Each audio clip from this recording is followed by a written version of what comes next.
Oh Abang Kus, itulah dialog yang paling kita ingat sehingga sekarang. Watak lakonan beliau yang paling diingati ialah sebagai suami beristeri dua dalam filem Seniman Bujang Lapok arahan P. Ramlee pada 1961. Siapa lagi kalau bukan Seniman Kuswadinata atau nama sebenarnya Kuswadi bin Bujang, dilahirkan pada tahun 1938 di Jalan Thomson, Singapura, tetapi membesar dan bersekolah di Negeri Sembilan. Nama Kuswadinata itu hasil daripada gabungan nama salah seorang bapa saudaranya iaitu Nata, yang berasal dari Pontianak, Kalimantan Barat, Indonesia seperti ibunya, sementara bapanya adalah dari Rembau, Negeri Sembilan. Sejak dari usia remaja lagi beliau sudah meminati dengan bidang lakonan, dan beliau sangat mengagumi lakonan Allahyarham Tan Sri P. Ramlee dan Allahyarham Nordin Ahmad. Apabila beliau menonton filem Semerah Padi di salah satu pawagam di Seremban, maka semakin menebal jiwa beliau untuk menjadi anak seni, sehingga mengambil keputusan untuk pergi ke Singapura untuk mencuba nasib. Kuswadinata telah pergi untuk diuji bakat bersama Allahyarham Mahmud Jun di studio Cathay Keris pada tahun 1957. Ketika itu usianya baru 19 tahun. Para pelakon yang mengadili uji bakat ketika itu ialah L. Krishnan, S. Rumeno, Nordin Ahmad dan Maria Menado.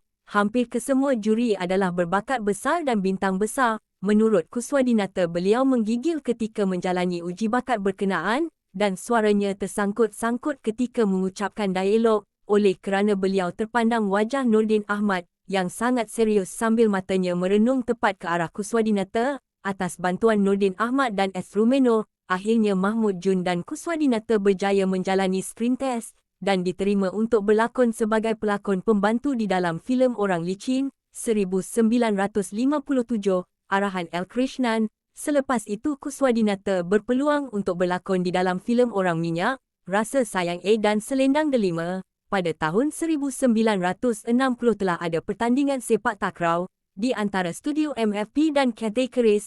Kuswadinata turut terlibat mewakili studio Cathay Keris. Di situ P. Ramlee telah terpandang Kuswadinata.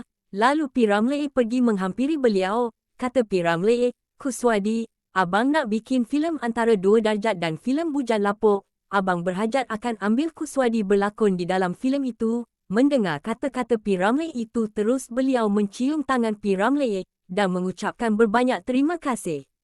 Sejak dari itu Kuswadinata terus berlakon dalam filem-filem keluaran MFP. Antara filem-filem yang mengangkat nama Kuswadinata di MFP ialah Seniman Bujang Lapok, Ibu Mertuaku, Indera Bangsawan, Korban, Dahaga, Dayang Senandung, Singapura Dilanggar Todak, Batu Durhaka, Budi dan Dosa, Kasih Tanpa Sayang, Darah Muda, Kaca Permata, Anak Buluh Betong dan Ego Go 67, dan banyak lagi. Beliau juga merupakan bekas rakan rapat kepada Syed Mirza, yang kini tinggal di Subang Jaya. Hubungan yang rapat ini amat berkekalan sehingga sekarang. Keluarga Kuswadinata dan Syed Mirza saling berhubungan sehingga beliau sendiri amat rapat dengan anak sulung Syed Mirza, iaitu Syed Mus Siddiq. Penglibatan dan kerjaya seni. Memulakan kerjaya sebagai pelakon di Malay Film Production, Jalan Ampas selepas menghadiri uji bakat oleh pengarah Datuk L. Krishnan dan Datuk Mahmud Jun pada tahun 1958. Lakonan pertama beliau adalah sebagai pelakon pembantu dalam filem Orang Licin, di samping seniman Datuk S. Rumaino. Beliau melakonkan watak seorang antagonis. Setelah berlakon sebagai pelakon pembantu dalam beberapa filem, beliau ditawarkan untuk memegang watak berat dalam filem Antara Dua Darjat bersama Tan Sri P. Ramlee, Saadiah dan Ahmad Nasfu pada tahun 1960. Beliau memegang watak sebagai Engku Hasan. Beliau juga berlakon dalam filem Indera Bangsawan bersama Jins Syamsuddin, Sarimah dan Haji Mahadi. Watak lakonan beliau yang paling diingati ialah sebagai suami beristeri dua dalam filem Seniman Bujang Lapok, arahan Tan Sri P. Ramlee pada tahun 1961. Selain berlakon dalam filem tempatan, beliau turut berlakon dalam filem antarabangsa seperti Little Adventure, Pretty Girls dan Beyond Rangoon, memegang watak sebagai Dr. Rushdie dalam Kala Malam Bulan Mengambang. Open in New Window. Hingga hari tuanya, beliau aktif berlakon dan filem terbaru lakonan beliau ialah Kala Malam Bulan Mengambang arahan Mamat Khalid. Seniman yang mendapat perhatian kerana berbadan tegap dan sasa, serta boleh melakonkan watak lucu dan jahat dengan berkesan. Watak jahat dan playboy amat sinonim dengan beliau. Ketika berlangsungnya Festival Filem Malaysia kedua pada 1981, beliau telah dicalonkan untuk merebut anugerah pelakon lelaki terbaik FFM menerusi watak pendekar purbakala bernama Indra dalam filem Serampang 3, namun beliau tewas kepada lakonan hebat Rahim Razali dalam filem Abang.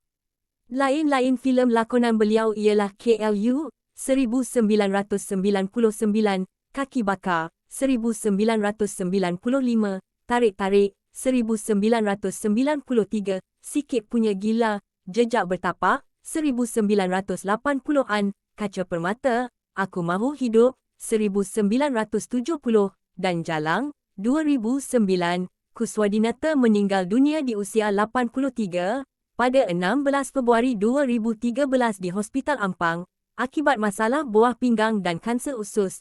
Jenazah beliau telah selamat dikebumikan selepas Zuhur pada hari Ahad 17 Februari 2013.